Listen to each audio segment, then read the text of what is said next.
Bismillah. Assalamualaikum warahmatullahi wabarakatuh. Alhamdulillahilladzi amarna bis-sidqi wal amanah wa nahana 'anil qizbi wal khiyanah. Wassalatu wassalamu ala man la nabiyya ba'dah wa ala alihi wa sahbihi wa mawalah wa la hawla wa la quwwata illa billah. Allahumma la sahla illa ma ja'altahu sahla. Wa anta taj'alul hazna idza syi'ta sahla. Rabbi yassir wa la tu'assir. Ya Rabbi tammim bi khair.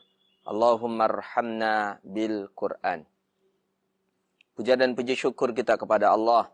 Alhamdulillah, di waktu yang mulia ini Allah masih izinkan kita untuk bisa melaksanakan ibadah yang pahalanya tidak akan ternilai.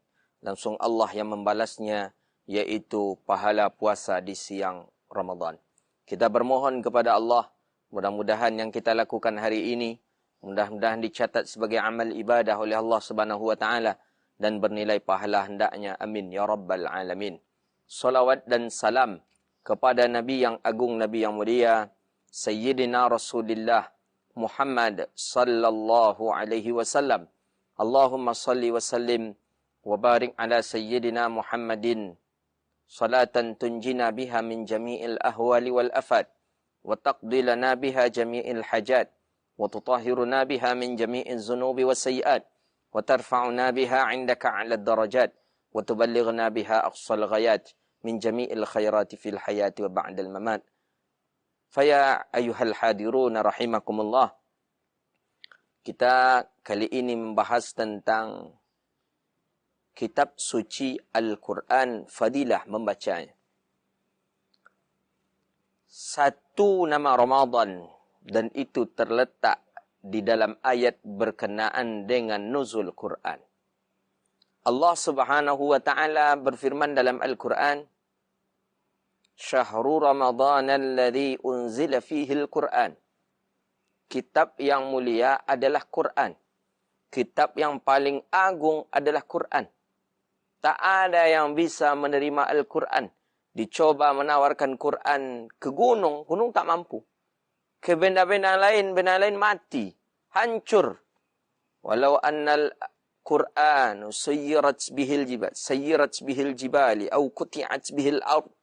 Tak ada yang mampu. Itulah kehebatan daripada Al-Quran. Kitab suci umat Islam adalah Al-Quran.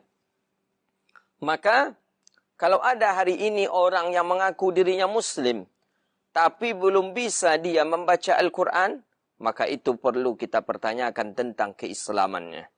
Muslim harus membaca Quran. Muslim harus faham tentang Al-Quran. Maka, Al-Quran yang kita baca hari ini adalah kalam mulia. Di dalamnya petunjuk, hudal linnasi wa bayyinatin minal huda wal furqan. Petunjuk dan pembeda antara yang hak dengan yang batil, yang salah dengan yang benar.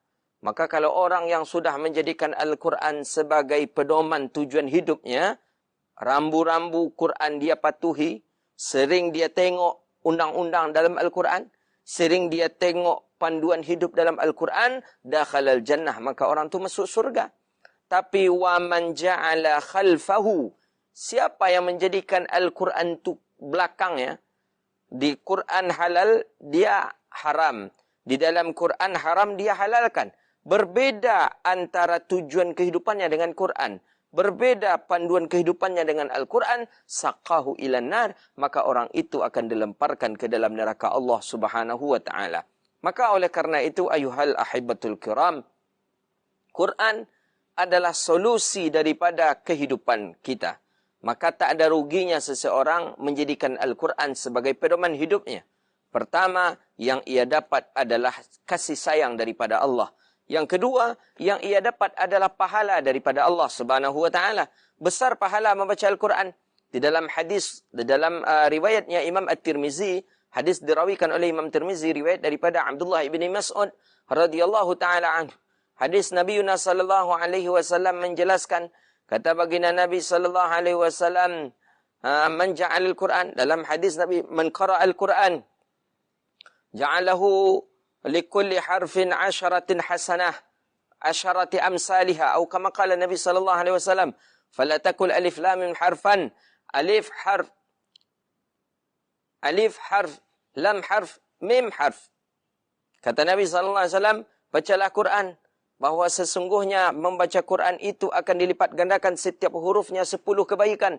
Jangan disebut alif lam mim itu satu huruf, tapi alif satu huruf, lam satu huruf, mim satu huruf. Membaca alif lam mim saja, kita mendapatkan pahala 30 pahala.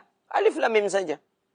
Betapa besarnya pahala. Membaca Al-Fatihah, Bismillahirrahmanirrahim. Ada 19 huruf. Ketika 19 huruf itu dikali 10, 190 pahala. Cuman membaca Bismillahirrahmanirrahim. Belum Alhamdulillahirrabbilalamin sampai waladhdallin amin. Berapa banyaknya? Maka oleh karena itu, pahala yang paling besar, ibadah yang paling besar pahalanya adalah membaca Al-Quran. Maka jangan tinggalkan Al-Quran. Alif Lam Mim tadi saja kita tengok. Membaca Alif Lam Mim dapat pahala 30. Tapi jangan Alif Lam Mim saja kita baca. Nanti ketika membaca Quran, Alif Lam Mim, Sadaqallahul Azim, 30 lah kita dapat. 30 tu dah banyak tu. Tak, 30 tu sedikit. Sebentar habis pahala daripada 30. Hadis berikutnya daripada Umamah Al-Bahili radhiyallahu ta'ala an. Hadis dalam Musnad Imam Ahmad bin Hanbal. Kata Nabi sallallahu alaihi wasallam, "Iqra'ul Qur'an fa innahu syafi'an li sahibihi." Bacalah Quran, kata Nabi sallallahu alaihi wasallam, sesungguhnya Al-Quran itu memberi syafaat kepada sesahibnya. Siapa sahibnya? Sesahibnya adalah orang yang membaca dan mengamalkan Al-Quran. Al-Quran sebagai syafi'an, sebagai memberi syafaat kepada orang yang membacanya.